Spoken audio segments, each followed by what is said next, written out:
Welcome guys, today I am with Anker Soundcore Live A1 earbuds and I'm going to show you how you can pair them with your Android smartphone.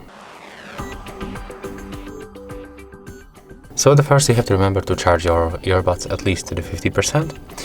And another step is very simple. We have to open the case, take them off.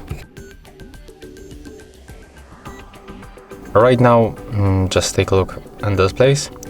Right here we can find two indicators and we have to click and hold these two buttons until they blinks on the white. So let's make it right now.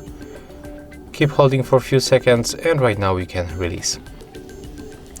Right now we successfully turned them on and moved to the pairing mode. As you can see right now the right earbud is blinking quickly. So we can simply open the Bluetooth settings on our Android phone.